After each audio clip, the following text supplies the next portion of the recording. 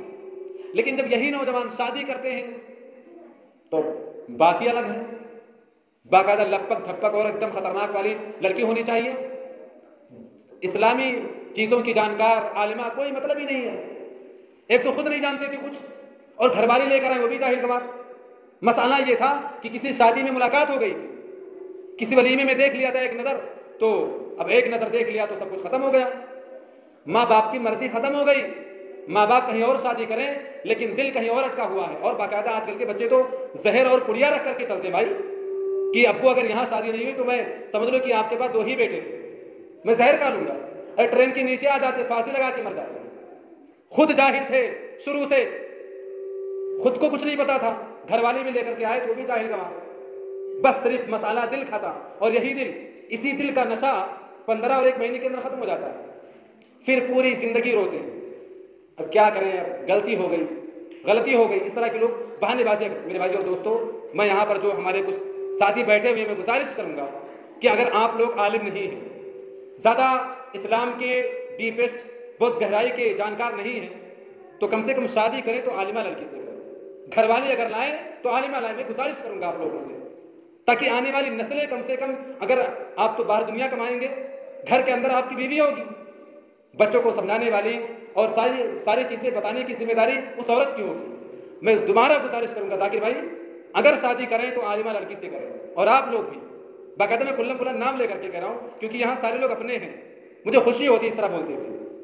تو ہم اور آپ دھیان دیں کہ اگر گھر والی کا انتخاب کریں تو عالمہ لڑکی ہو، کم سے کم عالمہ لڑکی ہو، کیونکہ اسے گھر بٹھا کر کے پیسہ نہیں کمانا ہمیں، جو بچے پیدا ہوں وہ کم سے کم جانکار ہوں، کچھ اسلامی تربیت ہمارے گھروں کے اندر آئے۔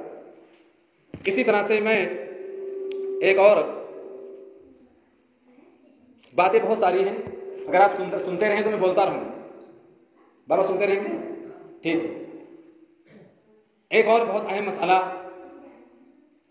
اللہ رب العالمین رسول گرامی علیہ السلام نے فرمایا، اور میں نے یہ حدیث بیان بھی کی تھی کہ سب سے پہلے قیامت کے دن نماز کے بارے میں سوال ہوگا۔ ایک دوسری حدیث ہے کہ سب سے پہلے خون کے بارے میں سوال ہوگا، دونوں حدیثیں سیم ہیں۔ ایک حدیث میں ہے کہ سب سے پہلے نماز کے بارے میں بندے سے سوال کیا جائے گا، اور ایک دوسری حدیث ہے کہ سب سے پہلے اگر کسی نے کسی کو قتل کیا ہے، مارا ہے، کسی کا خون بہایا ہے ناحق، تو سب سے پہلے اس کے بارے میں سوال کیا جائے گا۔ ایک اعتراض سے میں جواب دے دوں تاکہ یہ بات کبھی اگر آئے، کوئی عالم اگر ممبر سے بیان کرے کہ سب سے پہلے خون کے بارے میں سوال ہوگا، تو سن کر کے آپ یہ نہ کہیں کہ وہ مولوی صاحب تو بتا رہے تھے نماز کے بارے میں سوال ہوگا۔ ایک حدیث ہے کہ نماز کے بارے میں سوال ہوگا، اور ایک دوسری حدیث ہے کہ خون کے بارے میں سوال ہوگا۔ اس میں علماء نے تطبیق یہ دی ہے کہ عبادات کے معاملے میں جب عبادتوں کو چیک کیا جائے گا، عبادات کے معاملے میں نماز کے بارے میں سب سے پہلے سوال ہوگا، اور معاملات کے بارے میں سب سے پہلے خون کے بارے میں سوال ہوگا۔ عبادات کا جب مسئلہ ہوگا تو سب سے پہلے نماز کے بارے میں پوچھا جائے گا، اور جب معاملات کا انویسٹیگیشن کیا جائے گا، معاملات کی چھانبین ہوگی، تو سب سے پہلے یہ دیکھا جائے گا کہ کسی نے کسی کا ناحق خون تو نہیں بہایا ہے۔ یہ دونوں حدیثوں میں تطبیق ہے۔ اللہ کے نبی علیہ السلام نے فرمایا کہ سب سے پہلے نماز کے بارے میں سوال ہوگا، جس کی نماز صحیح نکلی وہ بندہ کامیاب ہوگا، اور جس کی نماز گڑبڑ نکلی وہ بندہ خائب و خاسر ہوگا، ناکام ہوگا۔ پھر یہیں پر ایک پوائنٹ میں آؤٹ کر دے رہا ہوں کہ وہ لوگ جو نماز پڑھتے ہیں، اگر ان کی نماز خراب نکلی تو ان کا معاملہ خراب ہو جائے گا۔ میرے بھائیو، ہم اور آپ اندازہ لگائیں، جو لوگ نماز نہیں پڑھتے ان کا کیا ہوگا۔ ایک بندہ جو نماز پڑھ کر کے جا رہا ہے، لیکن نماز میں کچھ کمیاں تھی، کوتاہیاں تھی، فرمایا اگر نماز کے اندر خرابی نکلی تو بندہ ناکامیاب ہوگا۔ اب جو لوگ نماز ہی نہیں پڑھتے ہیں میں ان کے بارے میں کیا کہوں؟ اللہ کے نبی علیہ الصلوۃ والسلام نے فرمایا کہ صحیح بخاری کتاب الاذان کی روایت ہے، حضرت حذیفہ رضی اللہ تعالیٰ عنہ حدیث کے راوی ہیں۔ حذیفہ رضی اللہ تعالیٰ عنہ مسجد نبوی کی ایک کونے میں بیٹھے ہوئے تھے، ایک آدمی آیا، اس نے نماز شروع کر دی، ایک بندہ نماز پڑھ رہا ہے اور حضرت حذیفہ رضی اللہ تعالیٰ عنہ اس بندے کو دیکھ رہے ہیں۔ جب وہ آدمی نماز پڑھ چکا، نماز پڑھ کر کے فارغ ہوا، تو حضرت حذیفہ رضی اللہ تعالیٰ عنہ نے اس سے سوال کیا کیا تم نماز پڑھ چکے ہو؟ تو اس آدمی نے کہا کہ ہاں میں تو نماز پڑھ لیا ہوں۔ حذیفہ نے کہا ما صلی اللہ، تم نے نماز نہیں پڑھی؟ ایک بندہ جو 2 رکعت نماز پڑھ رہا تھا، نماز پڑھ کر کے فارغ ہوا، حضرت حذیفہ کہہ رہے ہیں تم نے ابھی نماز ہی نہیں پڑھی۔ اس نے کہا حضرت کیسی بات کر رہے ہو، میں تو نماز پڑھ چکا ہوں۔ حذیفہ نے کہا کہ کیا تم اسی طرح نماز پڑھتے رہے؟ بولے ہاں۔ حذیفہ رضی اللہ تعالیٰ عنہ نے کہا کہ تم اپنی نماز کے اندر رکوع اور سجدہ صحیح طریقے سے نہیں کر رہے تھے، نماز کے اندر رکوع اور سجدہ صحیح طریقے سے نہیں کر رہے تھے۔ اور اس کے بعد حضرت حذیفہ نے ایک تاریخی جملہ فرمایا وَلَوْ مُتَّ عَلَىٰ غَيْرِ سُنَّةِ مُحَمَّدٍ صلی اللہ علیہ وسلم، اگر تم اسی طرح رکوع اور سجدہ صحیح سے نہ کرتے ہوئے نماز پڑھتے ہوئے مر گئے تو کم سے کم تمہاری موت سنت رسول پر نہیں ہوگی۔ اور اللہ کے نبی علیہ الصلوۃ والسلام نے فرمایا کہ جو بندہ رکوع اور سجدہ صحیح طریقے سے نہیں کرتا ہے اس کی نماز نہیں ہوتی ہے۔ لا تجزئ صلاۃ لا یقیم فیہا الرجل صلبہ، اس بندے کی نماز کافی نہیں ہے جو بندہ رکوع میں جاتے سمے اپنی پیٹھ، اپنی پشت کو بالکل سیدھا نہ رکھے۔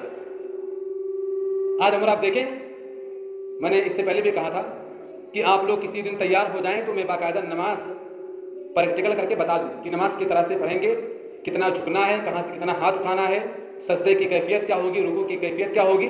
میں یہ تیسری بار ہے، میں گزارش کر رہا ہوں دوبارہ اگر کبھی موقع ملے، میں ویسے بھی جانے والا ہوں عید کے بعد، ابھی بھی وقت ہے، اگر آپ لوگ تیار ہو جائیں تو میں اس کو کروا دوں گا۔ اللہ کے نبی علیہ الصلوۃ والسلام نے فرمایا کہ اس بندے کی نماز کافی نہیں ہے جو بندہ رکوع میں جاتے سمے اپنی پیٹھ کو بالکل سیدھا نہ رکھے۔ کیسے؟ پیٹھ کو سیدھا رکھنے کی جو کیفیت ہے وہ یہ کہ ایک آدمی رکوع میں جائے اور بدنی سے اگر پانی بھر کر کے اس کے پیٹھ پر رکھ دیا جائے تو یہ بدنی نہ گرے۔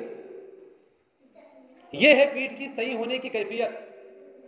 اس کے پیٹھ پر اگر ہم اور آپ پانی ٹپکا دیں تو وہ پانی رکا رہ جائے، پانی ٹھڑک کر کے نیچے نہ جائے، ڈھرک کر کے نیچے نہ جائے۔ یہ کیفیت ہے رکوع میں پیٹھ کو صحیح اور سیدھا رکھنا۔ آج ہم آپ دیکھیں لوگ اس کی طرح جتنے نمازی اتنے طریقے سے رکوع کر رہے ہیں، کوئی تھوڑا سا اٹھ رہا ہے، کوئی زیادہ اٹھ رہا ہے، کوئی اس طرح سے رکوع کر رہا ہے کہ پتہ چل رہا ہے کہ وہ جھکا ہے صرف ہلکا سا ایسا۔ اس طرح سے نماز نہیں ہوتی ہے۔ اللہ کے نبی نے فرمایا لا تجزئ صلاۃ لا یقیم فیہا الرجل صلبہ، اس بندے کی نماز کافی نہیں ہے جو بندہ رکوع میں اپنی پیٹھ کو سیدھا نہ رکھے۔ ایک صحابی تھے، وہ آئے اور نماز پڑھنے لگے اور رکوع اور سجدہ برابر نہیں کر رہے تھے۔ عبداللہ بن عمر نے کہا کہ تم اپنی نماز دوبارہ پڑھو، تمہاری نماز نہیں ہوئی۔ ہم اور آپ اندازہ لگائیں رکوع اور سجدہ صحیح طریقے سے کرنے کی کتنی اہمیت ہے اور کتنی اہم ضرورت ہے ان دونوں چیزوں کو صحیح کرنے کا۔ آج مسئلہ ٹوپی پر ٹھہرا ہوا ہے، آج مسئلہ ٹوپی پر ہے۔ اگر امام صاحب بلا ٹوپی کھڑے ہیں تو بہت سارے لوگوں کے بارے میں سنا گیا، دیکھا گیا، لوگ نماز نہیں پڑھتے ہیں، چلے جاتے ہیں بھائی کہ سر پہ ٹوپی نہیں ہے۔ آج لوگوں کی توجہ نماز کے طریقوں پر نہیں ہے، لوگوں کی پوری توجہ ٹوپی پر ہے۔ اللہ کے نبی علیہ الصلوۃ والسلام نے فرمایا کہ جو رکوع اور سجدہ صحیح طریقے سے نہیں کرتا اس کی نماز نہیں ہوتی ہے۔ اور یہ مثال ایسے ہی ہے جیسے میں نے دیکھا قرآن کریم آیا تھا تاکہ مسلمان پڑھ کر کے اسے نصیحت حاصل کرے، اس کو پڑھیں، اپنے گھروں کے اندر تلاوت کرے تاکہ شیطان بھاگ جائے، اسے نصیحت حاصل کرے، اس کے ذریعہ سے اپنے دلوں کے اندر روشنی پیدا کرے۔ لیکن اسے تعویذ بنا کر کے گائے کے گلے میں لٹکا کر کے دودھ نکال دے، بھینس کے کھوٹے پر، گائے کے کھوٹے پر تعویذ بنا دے، اور اس تعویذ کے اندر قرآن آیات کو لکھ کر کے لپیٹ کر کے گائے کے بھینس کے گلے میں ڈالا جاتا ہے باقاعدہ، تاکہ گائے اور بھینس دودھ دے۔ حیرت کی بات ہے، جو قرآن آیا تھا لوگوں کو ظلمتوں سے نکال کر کے روشنی میں لانے کا، اسے مسلمانوں نے بھینس کے گلے میں ڈال دیا۔ آپ نے شاید منجنیق کے بارے میں سنا، منجنیق جانتے ہیں؟ ارے بابا چھوڑنا بول رہے ہیں، کیا کرنا ہے بتاؤ، تو کیا کہتے جاتے؟ منجنیق پہلے زمانے کے اندر ایک سسٹم کی طرح بنا کر کے، اور جو بڑے بڑے قلعے ہوتے تھے نا، اس کے دروازوں کو توڑنے کا کام کرتے تھے۔ آج یہ جو ٹینکیں ہیں نا، ہمیں ان کی مثال ہم لے سکتے ہیں۔ آج کے زمانے میں جو ٹینکیں چلتی ہیں جنگوں میں، یہ ٹینک کس لیے آدمی لاتا ہے؟ باقاعدہ آگے اگر کوئی بہت حائل کوئی بہت مضبوط دیوار ہے تو اس کو توڑنے کے لیے ٹینکوں کا اور منجنیق کا استعمال ہوتا ہے۔ آج ٹینکوں کا استعمال جنگوں کے اندر کرتے ہیں۔ اب اگر کوئی آدمی ٹینک کا استعمال مکھی کو مارنے کے لیے کرے تو، ٹینک کا استعمال اگر کوئی آدمی مکھی کو مارنے کے لیے کرے تو آپ اسے کیا کہیں؟ دنیا کا سب سے بیوقوف آدمی، دنیا کا سب سے احمق آدمی۔ منجنیق جو فصیلوں کو توڑنے کا کام کرتا ہے، اگر اسی سے کوئی مکھی مارنے کا کام کرے تو بہت بڑا بیوقوف آدمی۔ قرآن کریم جو ہدایت کے لیے آیا تھا اسے مسلمانوں نے بھینس کے گلے کے نظر کر دیا، بھینس کے گلے میں لٹکا دیا۔ اور میں کہہ رہا تھا کہ آج مسلمانوں کی توجہ نماز کے طریقوں پر نہیں ہے، آج مسلمانوں کی پوری توجہ، پوری مرکز ٹوپی پر، اور ٹوپی بھی ماشاءاللہ جیسے فریاد لگائے ہیں، اس طرح کی ٹوپیاں مسجدوں کے اندر رکھی گئی صرف اور صرف نماز کا استہزاء اور مذاق بنانے کے لیے۔ ایک موٹی سی مثال سمجھنے کے لیے میں دے رہا ہوں۔ فریاد یہ بتلاؤ، یہ ٹوپی لگا کر کے سسرال چلے جاؤ گے؟ کوئی نہیں جائے گا بابا، میں خود نہیں جاؤں گا۔ پلاسٹک کی پھٹی ٹوپیاں لگا کر کے آدمی باہر نکلنا گوارا نہیں کرے گا، دکان تک جانا گوارا نہیں کرے گا یہ پلاسٹک کی ٹوپیاں لگا کر کے۔ اور آج اسی پلاسٹک کی ٹوپی کو ہم اور آپ نماز کے ہونے نہ ہونے کا معیار بناتے ہیں۔ پھٹی پرانی ٹوپیاں، گندی سے گندی، نماز کے وقت ہی اس ٹوپی کو نکالیں گے۔ میٹنگ اگر بیٹھی ہو لوگوں کی، چار لوگ گفتگو کر رہے ہوں، کچھ لوگ اگر خوشبو لگا کے بیٹھے ہوں، کہیں جا رہے ہوں، 4 لوگوں کے سامنے بیٹھ کے باتیں کر رہے ہوں، ٹوپی نکال کے بات کریں گے۔ باہر معاشرے کے اندر خوبصورتی کا معیار کچھ اور ہے، اور مسجد کے اندر، مصلی کے اندر معیار کچھ اور ہے۔ بڑی حیرت کی بات ہے، توجہ نماز کے طریقوں پر نہیں، پوری توجہ ٹوپی پر۔ اگر ٹوپی نہ ہو تو نماز نہیں ہوگی۔ میں تو یہاں باقاعدہ جان بوجھ کر نہیں لگاتا ہوں کہ اگر کچھ لوگوں کے ذہن میں یہ چیز ہے ابھی، کیونکہ پہلے سے لوگوں کا ذہن بنا دیا گیا کہ اگر سر پہ ٹوپی نہیں ہے تو نماز نہیں ہوگی۔ بھیا نماز نہیں ہوگی آپ کے اگر سر پہ ٹوپی نہیں ہے تو۔ حالانکہ ہم اور آپ دیکھیں، ابو داؤد کی روایت، حضرت عائشہ رضی اللہ تعالیٰ عنہ حدیث کے راویہ ہیں، وہ کہتی ہے کہ اللہ کے نبی علیہ الصلوۃ والسلام نے فرمایا، لا تقبل صلاة حائض الا بخمار۔ اللہ رب العالمین بالغ عورت کی نماز کو بغیر دوپٹے کے قبول نہیں کرے گا۔ اللہ تعالیٰ کسی بالغ لڑکی کی نماز بغیر دوپٹے کے قبول نہیں کرتا۔ یہ بے شمار حدیثیں ہیں اس مسئلے پر۔